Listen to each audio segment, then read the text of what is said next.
Cuando uno, Memo, escucha la palabra naturaleza, siempre se está como remitiendo y pensando en lo que crece naturalmente y sin intervención humana.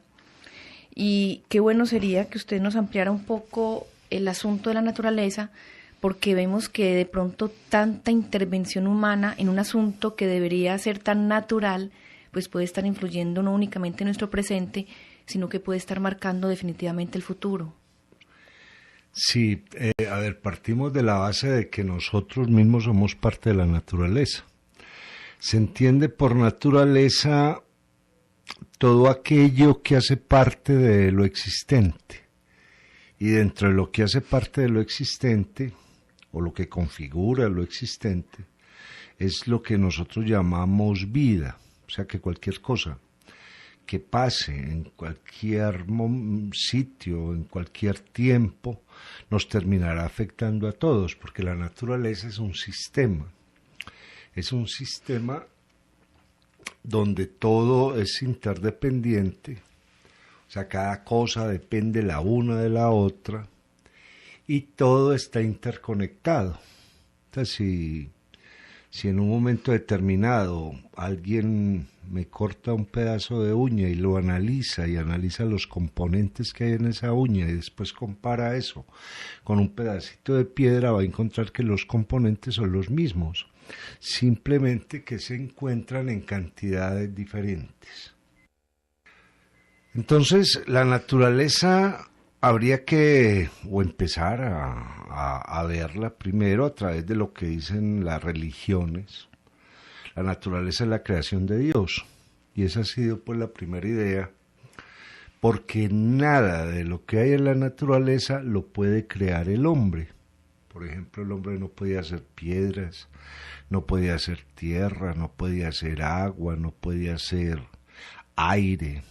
Lo único que es capaz de hacer el hombre es producir fuego, pero no es capaz de hacerlo.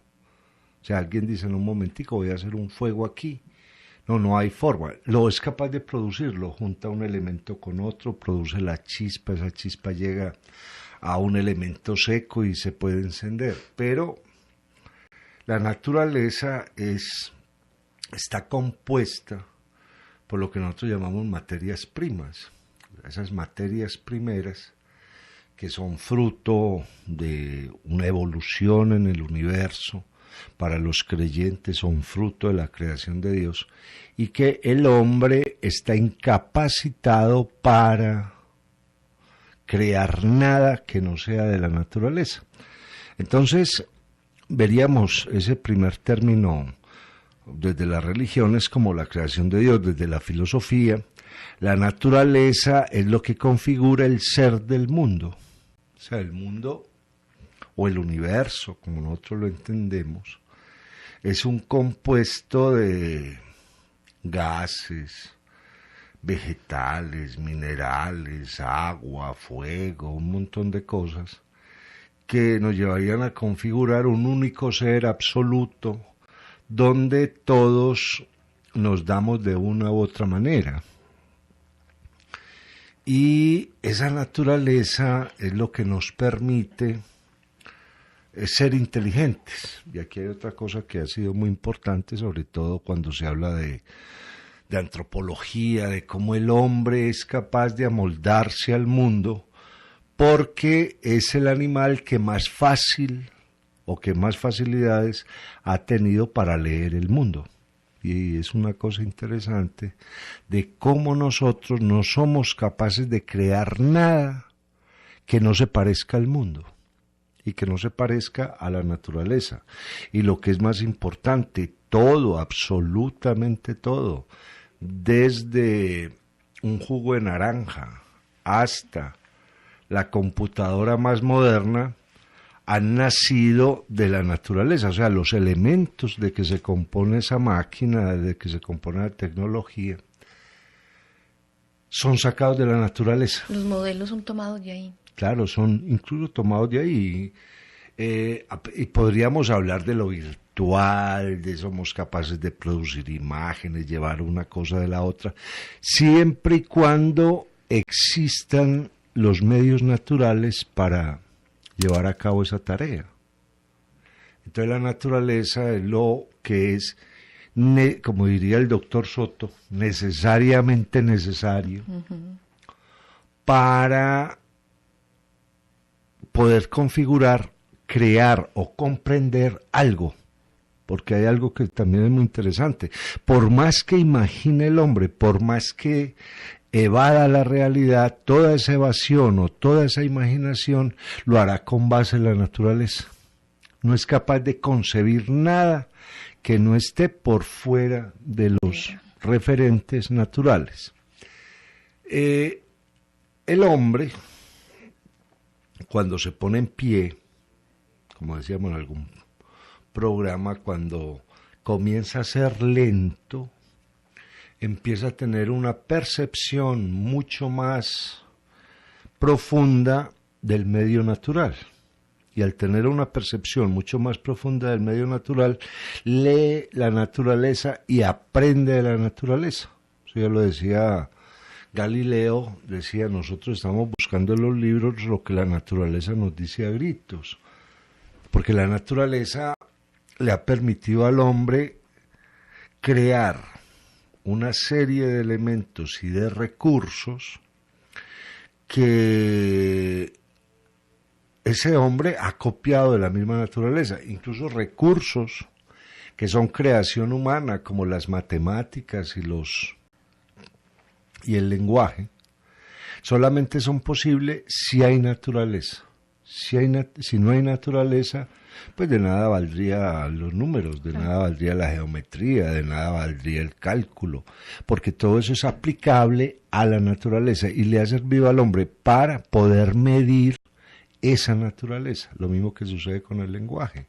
El lenguaje le ayuda al hombre a nombrar la naturaleza, a establecer a través de pequeños fragmentos que son palabras, el compuesto del mundo, y cuando nosotros estamos hablando del mundo estamos hablando de la naturaleza. Entonces, ¿qué sucede hoy en día con la naturaleza? El hombre dejó de leer la naturaleza, dejó de seguirle el ritmo a la naturaleza. En el siglo XIX, que es el siglo de las ciencias, donde ya se piensa en intervenir muy severamente la naturaleza, a partir de ahí nos quedamos con las teorías y no seguimos leyendo la naturaleza. Todas las culturas producen esa forma de pensar, su literatura, su filosofía, su religión, sus creencias, sus costumbres, copiando la naturaleza. O sea, a un hombre se le ocurre crear una sociedad porque es capaz de ver un bosque. O sea, un bosque es un compuesto de iguales y están ordenados, uno a uno. Y mirando del bosque, mirando el árbol, se da cuenta de cómo puede actuar él. O sea, voy a tener unas raíces, esas raíces van a ser muy profundas, las raíces profundas son las que más buscan un elemento vital, por ejemplo. Voy a tener ramas, voy a florecer, como decían los griegos, o sea, me voy a preparar para que yo me vea bello en términos de sabiduría. Voy a dar un fruto, ese fruto tiene una semilla, tomaré la semilla y volveré a reproducir el árbol, etcétera, etcétera. Cuando uno ve una cultura no es otra cosa que un árbol. Por eso los analistas de la cultura como Jane Fraser, como Robert Graves. Jane Fraser tiene un libro maravilloso que se llama La rama dorada. Robert Graves tiene otro que se llama La diosa blanca. Los primeros referentes son el árbol. El árbol como referente natural para que el hombre se pueda desarrollar. El árbol como metáfora viva de lo que puede ser un hombre. O sea, un hombre que en un momento dado, si el árbol está mal plantado, si tiene malas raíces, si da una floración deficiente, si el fruto es deficiente, pues el árbol se destruye. De igual manera se destruye un hombre. Mirando la naturaleza, el hombre ha podido entender 4 espacios muy importantes. El primer espacio, y como dice el poema de Borges, que sería del cielo sin los ojos, ha sido el espacio infinito. Eso si no fuéramos capaces de mirar la noche, no se nos ocurriría que nosotros seríamos trascendentes. ¿Cierto? O sea, sobre la trascendencia, esa famosa pregunta que se hace Kant sobre qué debo saber, lo que después Martin Buber va a decir, eso que uno debe saber, es la metafísica. Se da con base en mirar lo que la mano no es capaz de tocar. O sea, se nos ocurre que podemos trascender lo físico, que podemos avanzar hasta donde el cuerpo no es capaz de llegar. Eso se le ocurre al hombre mirando el cielo, y el cielo hace parte de la naturaleza. El cielo que me va a plantear estrellas fijas, planetas móviles, novas, cometas, un montón de elementos, le van a dar al hombre imaginación, o sea, va a ser capaz de trascender sus propios límites, su propio cuerpo, y ahí se le va a ocurrir la mitología, la idea de Dios, etcétera, etcétera, que engrandece al hombre, porque va a encontrar en el cielo que hay una perfección que él debe alcanzar, que es algo que tiene que sobrepasar. Y entonces le va a dar a los sentidos carácter inteligente, en especial a los ojos. Hay que tener en cuenta que los sentidos están vacíos, siempre están vacíos. Yo no veo porque el ojo ve, no veo porque soy inteligente, y porque la inteligencia me permite detectar lo que yo veo, y al detectar lo que yo veo, si tengo muchos datos o he reflexionado mucho, etcétera, etcétera, le voy a dar unos valores a eso que veo. Entonces, el primer espacio es eso de lo que debo saber, que es la pregunta que viene de la naturaleza. Es como si la naturaleza le hablara a uno y le dijera: ¿usted qué sabe de mí? ¿Cierto? Y ante esa pregunta, el hombre se pregunta, pues, ¿qué debo saber para entender cada vez más la naturaleza? Ese sería un primer espacio importante, el cielo, porque el hombre trasciende. Luego viene la tierra. La tierra es la única certidumbre que nosotros tenemos. Porque lo que sabemos hacer, lo hemos sabido trabajando la tierra. La tierra es parte de la naturaleza. Por eso cuando alguien dice, mire, nos vamos a ir para Marte, nos vamos a ir para Plutón, etcétera, etcétera, la única forma de dominar Marte es llevando las condiciones de la Tierra a Marte. Claro. Y la única forma de dominar Plutón es llevando las condiciones de la vida en la Tierra a Plutón. Entonces, ¿qué ha pasado con la Tierra? Que la Tierra ha sido el dador, entre comillas, universal. O sea, todo lo hemos obtenido de la Tierra. La Tierra nos permitió medir, nos permitió intervenir la tierra, encontrar metales, encontrar las diferencias habidas entre los vegetales. O sea, en la tierra yo me encuentro desde el árbol más grande hasta el pequeño hongo de los bosques. En la tierra yo tengo una visión de lo que es plano, de lo que es montañoso, tengo una visión del abismo o una noción del abismo, tengo una noción del ascenso y tengo una noción de lo seguro. O sea, el hombre, a través del conocimiento de la tierra, ha establecido lo que es seguro y lo que es inseguro. Por ejemplo, cuando se cae una montaña y tapa unas casas, como a veces pasa, todo eso no lo hace la naturaleza. Eso es imprevisión humana.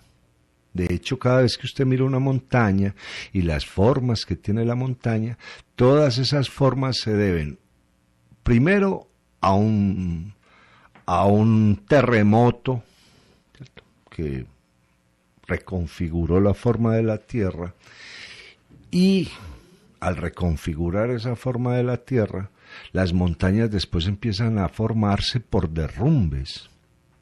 Siempre es una gran cantidad de derrumbes permanentes, porque todo cuerpo que está arriba buscará llegar abajo por ley de gravedad. Por ley de gravedad. Entonces ahora está fija, pero llega un aguacero, filtra esa tierra, y esa tierra se zafa. Claro. No es de extrañar que las primeras ciudades se hicieran en los... Ya había visto eso y veía que la tierra se caía y decía, ojo con eso, ahí no podemos hacer tal cosa, no podemos hacer esta. Luego se encaraman a la montaña, pero colocando pequeñas viviendas que en un momento determinado no produjeran un peso excesivo sobre ese derrumbe donde colocaban la vivienda. Cuando se leen las instrucciones de construcción en el Talmud, por ejemplo, siempre se dice, ojo, hay que construir sobre una roca, porque la roca ya está apuntalada, es lo que los ingenieros de construcción llaman ya está confinada. O sea, está honda, agarrada y sostiene el derrumbe. Pero si yo empiezo a hacer huecos en esa montaña, lo que confino aquí lo desconfino en otro lado. Pero ellos siempre dicen que construyen hasta que tocan roca, pues o que profundizan las bases hasta conseguir la roca. Depende se construye la roca, se hace, pero hasta qué punto. Eso que es como coger un pan y usted le metió un alfiler, le metió otro, hasta que toda la corteza del pan se debilita. Se vuelve poroso. Sí, y se debilita, y en un momento dado, pues, una señora riega algo sobre el pan y el pan se desbarata. O sea, entonces, ¿qué ha hecho el hombre? Mirar eso. Por eso cuando el hombre analiza la naturaleza, que es una cosa que se nos olvidó en el siglo XX, es que lo que decía Lyotard, a más información, más ignorancia, mucha ignorancia. Incluso dice uno de los escolios de Gómez Dávila, el pensador colombiano, dice, bueno, paremos un momentico la ciencia para que resolvamos toda la ignorancia que hay alrededor, que es un montón, porque es que dentro de la ciencia a la que le debemos muchas cosas también tiene un problema muy grave, y es que funciona sobre un mundo que no cambia, O sea, no se está previendo lo que puede suceder, y no hay nada más paradigmático que la ciencia. La ciencia está llena de paradigmas, cosas inamovibles, y es como si el mundo no cambiara, y a partir de ahí, mirando dejamos de mirar la naturaleza y resulta que la naturaleza cambia. Es una cosa tremenda. La naturaleza no es un punto fijo. La naturaleza está en movimiento, porque toda la naturaleza está viva. Es un organismo vivo. Cierto, es un organismo vivo. Lo que pasa es que nosotros creemos que los organismos son los que tienen estómago, hígado. No, hay un organismo natural. Por ejemplo, en este momento una brújula que apunte al norte, se sale, si yo tirara una línea recta no llegaría al polo. La misma Tierra se está moviendo dentro de su eje. Y al desplazarse sobre el eje han pasado muchas cosas, ¿cierto? Que llegue más sol a los icebergs, que la contaminación colabore a otra cosa, en fin. Pero la naturaleza está completamente viva. La naturaleza mire, la sola tierra, si la tierra fuera un mineral, no produciría plantas. Claro. ¿Cierto? No produciría plantas. Ahora, si uno coge cualquiera, cuando se crea la tabla periódica, ¿qué es la tabla periódica? Que se utiliza tanto en química y que a veces los muchachos se aburren tanto porque no les cuentan bien qué es eso. Es la composición atómica de la naturaleza. ¿Cierto? ¿Cuántos átomos tiene cuántos electrones y protones tiene un átomo de tal cosa, pero si uno se mira el átomo, eso no es un dibujito, eso es adentro un movimiento, y todos los átomos se están moviendo. Entonces se nos olvida ese segundo elemento importante que hay que estar leyendo y al que le están pasando tantas cosas en este momento, porque el hombre, por dejar de leer la naturaleza, se la está interviniendo como es indebido, que es la tierra. Eso viene a ser pues un segundo espacio, además muy interesante, porque la tierra es lo que nos hace racionales. Hay una diferencia muy grande entre razón y fe. La fe es lo que trata las cosas por fuera del mundo, o sea, lo que trata sobre asuntos que el hombre no es capaz de comprobar, pero que lo son necesarios para vivir. En tanto que la razón es la que trabaja la tierra. La razón es una guía que yo me doy para manejar la naturaleza, esa naturaleza a la que tengo alcance. De la razón toca con cosas de qué, de la tierra, y lo que nosotros podemos hacer con la tierra, qué puedo hacer con el agua, con la montaña, con el valle, qué puedo hacer con un meandro de un río, por ejemplo, desviar ríos. Eso ha sido uno de los factores de tragedias más grandes que ha generado la naturaleza, porque realmente el río trae una fuerza y el río trae unas curvas, y esas curvas que se llaman meandros son los que en un momento dado ralentizan o vuelven lento el caudal del río. Si el río Cauca lo encañonaran, eso sería una cosa de locos. Un cañón. Claro. Entonces, ¿qué ha sucedido en la Tierra con la naturaleza de la que tenemos alcance? Es donde uno se pregunta, bueno, entonces, ¿para qué nos ha servido la razón?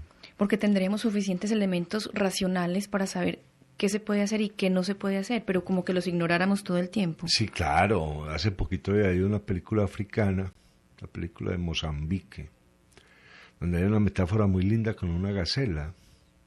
Cuando la gacela se siente amenazada o siente amenazas en el entorno, puede retrasar el parto o abortar, porque ve que el medio no le es propicio para sobrevivir. Eso lo enseña la naturaleza, ¿cierto? Si dos leones muertos de hambre ven en la última gacela, no se la comen. Prefieren morir de hambre ellos, porque saben que si viene alguna cría necesitará la gacela. Pero nosotros, ¿qué hemos hecho con la tierra? Primero cogimos los ríos y les quitamos los árboles que hay al frente, los secamos. Eso es la Amazonía, eso es un montón de gente cortando madera para lo inmediato y no para lo futuro. Hay una cosa que se nos olvidó. Cuando yo trabajo con base en lo inmediato, solamente estoy dando solución a mi deseo. Cuando yo trabajo con base en lo que vendrá, estoy utilizando la razón. Porque es que lo que vendrá es lo que me permite el mañana. Lo inmediato me lo quita. No, por eso los pensadores, por decir cualquier cosa, en este momento me acuerdo de Benjamin Franklin: si usted se va a comer 4 manzanas, pues cómase 3, pero deje una, ¿cierto? Si usted se va a gastar 100 pesos, gástese 75, deje 25, porque es que hay algo que es el mañana, ¿cierto? En la Pascua judía, cuando se parte la matzá, el pan ácimo, se parte en 2 pedazos, uno chiquito y uno grande, y se reparte el chiquito. Pues ¿para qué? Para que quede lo grande para mañana, ¿cierto?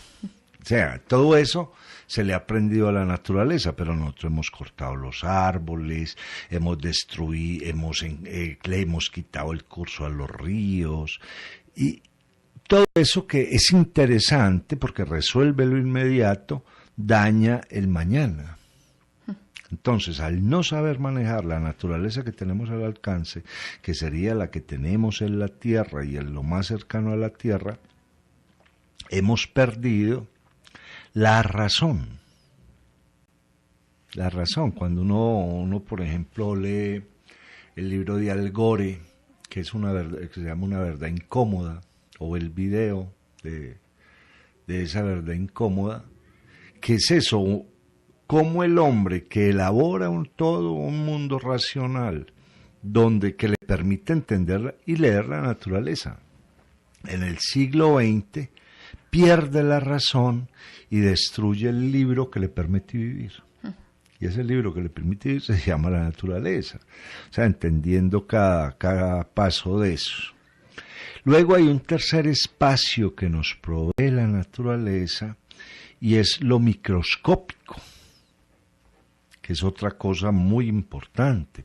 Cada vez que nosotros dañamos un trozo de naturaleza, dañamos los mundos microscópicos. Los mundos microscópicos son los que le permiten sobrevivir a las capas exteriores de la naturaleza. Imagínense una esponja está llena de huequitos, y cada huequito tiene un movimiento, cada huequito tiene un nutriente, cada huequito cumple una tarea. Si yo daño los huecos de la esponja, pues obviamente daño todo lo que va a sostener el total de la esponja. Algo similar ha sucedido. Nosotros nos enloquecimos y entonces le estamos quitando muchos componentes a la esponja de la Tierra. Por ejemplo, estamos quitando petróleo, le estamos quitando gas, le estamos quitando un montón de elementos que, sacados de manera desproporcionada, como sucede hoy en día, descompensan todo el mundo natural. Durante siglos estuvo sacando mármol de muchas canteras y, como se hacía de manera manual, se hacía de manera muy lenta y casi que le estaban dando tiempo a la naturaleza que se recuperara. Hoy en día se corta con máquina, entonces, ¿cierto? Todo el mundo tiene mármol, sí, claro, todo el mundo tiene mármol, pero la capacidad de recuperación de la naturaleza ya no alcanza a sostener los pesos que tenía. Ese mármol está ahí sosteniendo un montón de cosas. Si ese mármol se quita, lo mismo sucede con la tierra. La tierra, nos estamos convirtiendo el peso de la tierra en gas. Entonces, por ejemplo, ¿cuánto pesa un pozo de petróleo? Eso pesa tanto, eso tiene un peso. Ese peso que está dentro de la tierra, si lo extraen y lo convertimos en algo que no pesa, moviendo.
otra cosa por el estilo, no solamente le quitamos los pesos, o sea, lo que equilibra el planeta, que es lo que estamos sacando para convertir en humo, sino que estamos construyendo otro tipo de pesos. Si yo cojo una pelota y en un pedazo le pego algo que pesa media libra, en otro le peso otro que le pego otro que pesa 1 libra, en otro le pego uno de 2 kilos, pues yo no sé la pelota que cómo comenzará a rodar o a moverse o a comportarse en el aire, porque el mundo, la Tierra, la estamos llenando de grandes pesos que se llaman ciudades.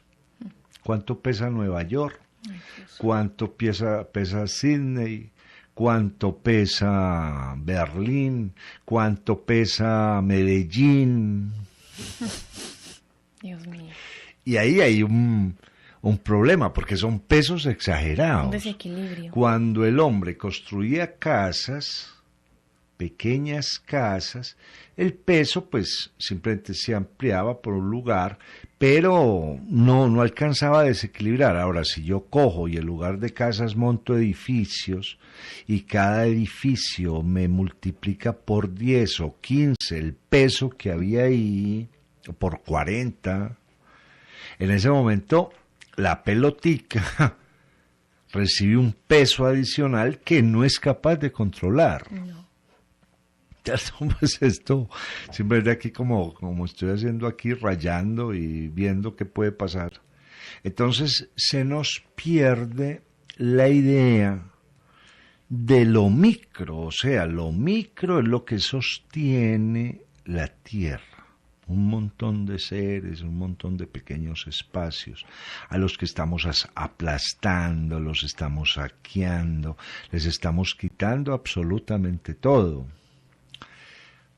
A partir de ahí, como dice Havel, como dicen muchos científicos preocupados por este fenómeno, nosotros estamos viviendo ya en un planeta que se sale del orden natural. Se sale del orden natural. En el mundo del sistema solar que nosotros habitamos, hay un planeta que ya está desapareciendo y que será el primer planeta que desaparezca del sistema solar, que es Saturno. Saturno está perdiendo los anillos. Esos anillos los rompen permanentemente una serie de aerolitos. Al perder esos anillos, esto pega contra el planeta, los aerolitos pegan contra el planeta hasta que el planeta se destruye. A la Tierra le caen muy pocos aerolitos, pero nosotros mismos los estamos construyendo para que la Tierra también empiece a sufrir unos impactos muy fuertes que afectan nuestra naturaleza más cercana. Y al afectar la naturaleza más cercana, pues nosotros comenzamos a desaparecer. Que todo lo que le sucede a la Tierra nos sucede a nosotros. Claro. Todo lo que es contaminación, sea por gases, sea por ruido, sea por malas construcciones, todo eso nos afecta en un momento determinado. Por ejemplo, cómo aumenta la temperatura en las ciudades que tienen mucho concreto, cómo aumentan las deformaciones en los niños que nacen en la medida en que hay más gases tóxicos en el aire. Y todo eso porque no nos hemos dado cuenta que lo más pequeñito puede causar una gran deformación. Es que, siempre se ha dicho que la ley de caos funciona cuando un elemento minúsculo comienza a interconectarse con otros hasta que genera un cambio total. Todo en la naturaleza parte de lo más chiquito, que es un hombre, un espermatozoide, ¿cierto? Y un óvulo. No es más, eso es minúsculo. Eso a nadie se le hubiera ocurrido hace 3 siglos todo ese proceso. Lo mismo es un árbol. O sea, son pequeños cuerpecitos que en un momento dado encuentran un territorio donde se pueden desenvolver y eso genera algo que nadie calcula o que uno se asombra simplemente cuando uno mira, ver una persona y saber cuál ha sido todo ese desarrollo a partir de algo minúsculo, de algo que hay que ver por un microscopio. Lo mismo pasa si el daño es pequeñito y encuentra ese daño, encuentra su modo de desenvolverse, produce una gran catástrofe. Es igual, ¿cierto? Por eso el mundo de la naturaleza microscópica es tan importante en este momento, donde se ve cuál es el origen ordenado de algo y cuál es el origen desordenado de algo. Pero Memo, lo más sorprendente de lo que usted está diciendo es que todo el mundo lo sabe, todo el mundo dice lo mismo, todo el mundo habla de lo mismo, supuestamente todos estamos conscientes de eso, entonces ¿quién es el que está haciendo los daños si todos estamos conscientes de eso?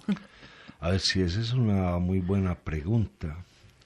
¿Qué hace que nosotros estemos perdiendo la razón?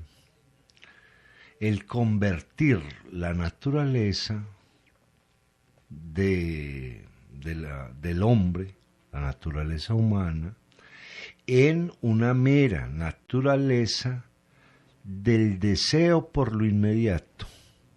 Luego tienen una expresión en italiano, tutto è subito. Todo ya, no me importa. Y al haber caído en la trampa del pragmatismo, con tal de que funcione, no nos importa si es bueno o malo.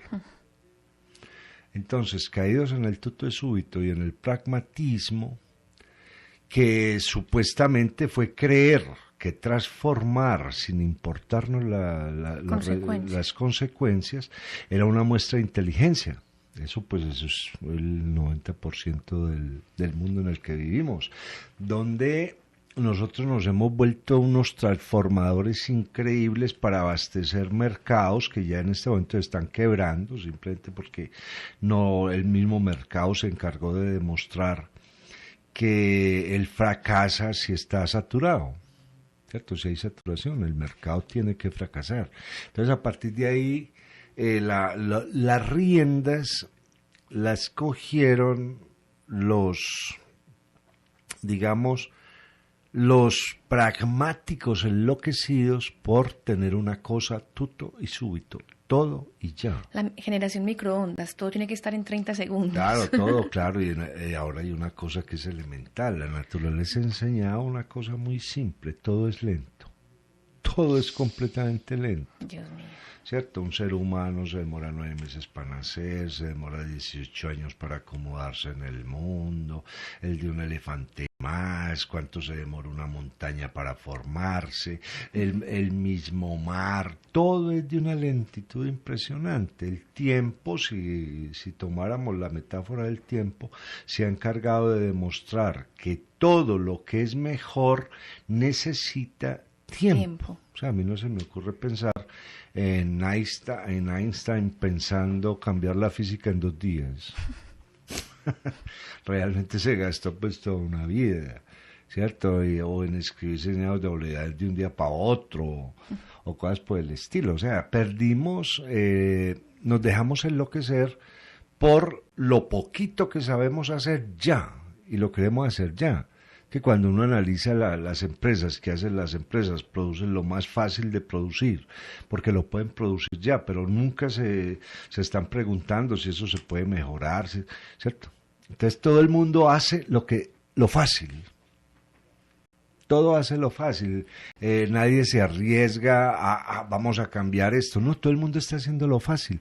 Todo el mundo toma decisiones chiquiticas para que no fracasen. ¿Cierto? Y todos esos chiquiticos es tutto y súbito, tutto y súbito, tutto y súbito. Y a partir de ahí terminamos como los hámsters. Sí, yo a veces me pongo a ver pues toda esta gente tan importante que supuestamente maneja el mundo. Es un hámster.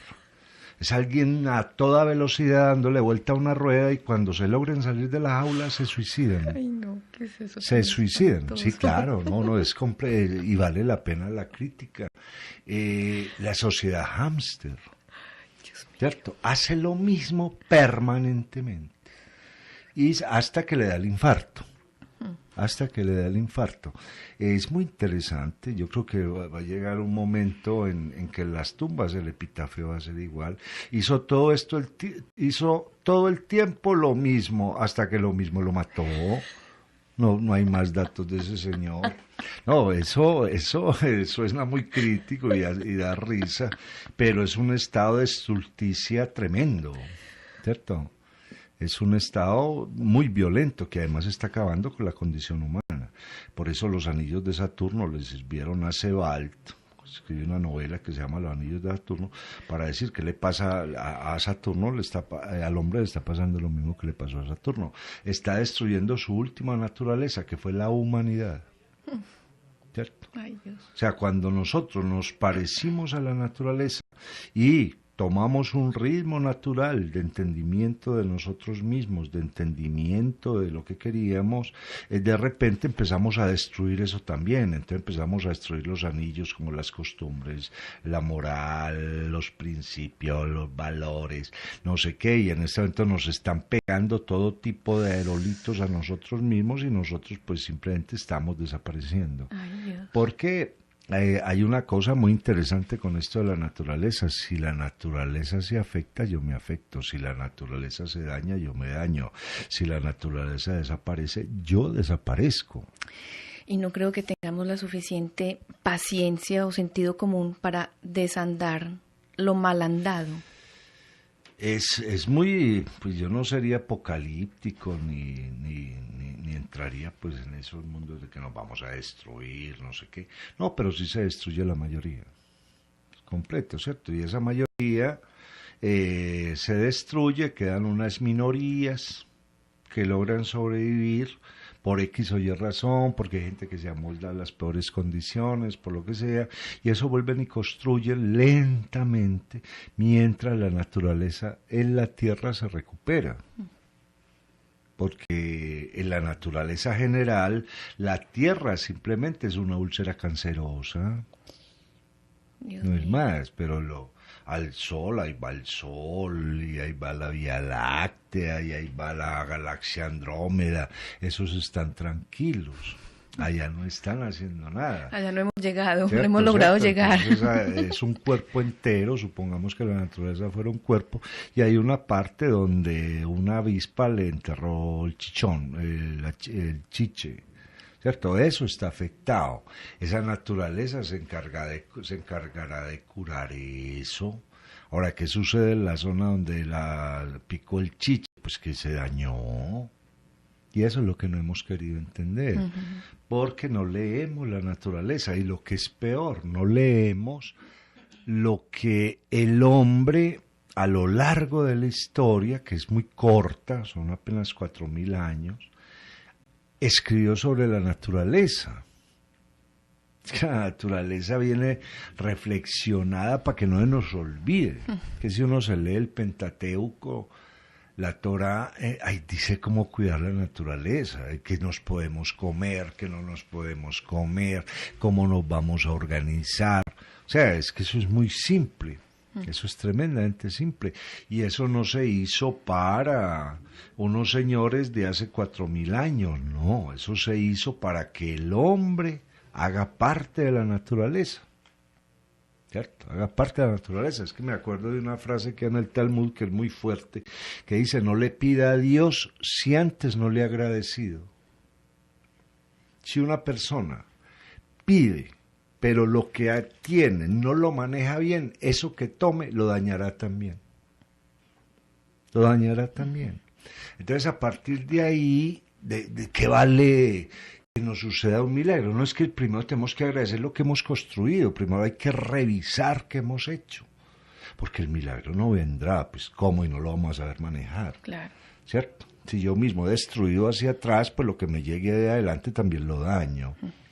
Entonces ahí es donde, si vamos a pensar en términos de naturaleza, si vamos a pensar en que vamos a sobrevivir, que nosotros somos producto de la tierra y de aparecer la tierra desaparecido nosotros, si pensamos sobrevivir hay que volver a retomar eso atrás, y que vamos a agradecer,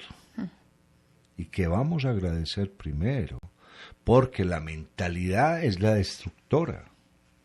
De hecho, y ahí viene cuando se habla de esto de la naturaleza, vienen muchas críticas a la enseñanza, a la sociedad, a las familias, o sea, la destrucción viene de ahí. No, por fuera no ha pasado nada. Que Marte se nos viene a pelear con la Tierra, no, eso no ha pasado hasta ahora, eso no está dentro de lo probable. Pero espera que lleguemos allá y verá. Claro, pero viene esa revisión y comenzar a agradecer. Es que perdido el agradecimiento todo se vuelve destrucción. Se pierde la perspectiva. Sí, claro, porque es que no tienen nada. O sea, en este momento, como ve uno las corporaciones, todo esto, cómo trabajan, es como si nunca hubieran tenido nada. Hay una codicia tremenda y el codicioso nunca sabe qué tiene y al no saber qué tiene vas por la destrucción. Simplemente va por la destrucción. Es como un hombre que abriera la boca frente a un grifo de agua y gritara: ayuden a mantenerme la boca bien abierta porque me voy a tomar toda esta agua. Pues si se la toma y el agua lo revienta. ¿Cierto? Mientras no haya ese alto en el camino, mientras no revisemos el inventario, mientras no empecemos a agradecer lo que hemos hecho, y agradecer implica no solamente salir a dar las gracias, sino tener ya un territorio seguro. Todo eso, por ejemplo, me acuerdo de la tarea de Abraham, es preciosa. Cada vez que Abraham tiene algo que agradecer, hace un altar, y ese altar es una señal de un problema ya resuelto. Por eso agradece, y nosotros somos la sociedad del pedido. Pedigüeños. Sí, pero con el problema de cero agradecimiento. En algún programa hablaba yo del Shinto, donde la gente va al templo Shinto y lleva lo mejor que hizo para agradecer. Mire lo que soy capaz de hacer. Esto es lo que yo le estoy agradeciendo. O sea, el ser humano está hecho para mejorar, indiscutiblemente. Pero cuando se vuelve el hámster, cuando se encierra en esa ruedita, a hacer lo mismo creyendo que está haciendo mucho porque va cada vez más rápido, se está destruyendo, ¿cierto? Y se nos olvida eso. Y yo creo que la tarea, si es que vamos o pensamos a seguir vivos, es volver otra vez atrás, revisemos y empecemos a agradecer. Pero en el momento en que sigamos reclamando, pues nos vamos a seguir destruyendo, porque de nada vale pedir, de nada vale que me respeten mis derechos, que me den tal cosa o me den lo otro, si no lo sé manejar. Claro. Yo creo que el problema de la naturaleza es ese, ¿cierto?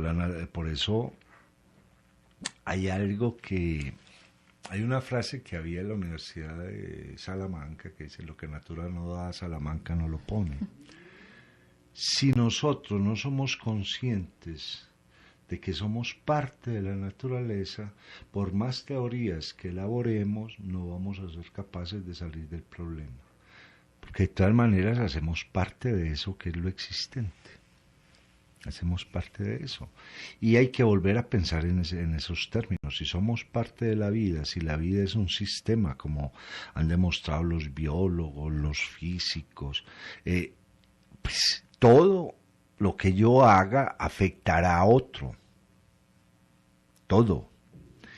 Y todo lo que otro haga me afectará a mí.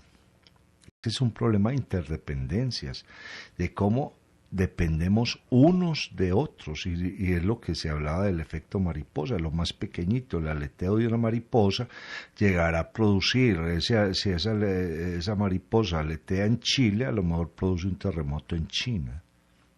Lo más pequeñito empieza a ser, el daño más pequeñito que se le haga a la naturaleza comienza a ser un daño general.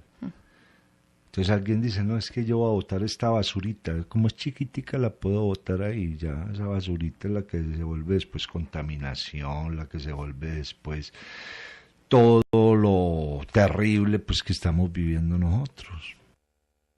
De esta manera hemos llegado al final del programa La Otra Historia con el profesor José Guillermo Ángel, Memo Ángel, quien en esta oportunidad ha hablado sobre el tema de la naturaleza.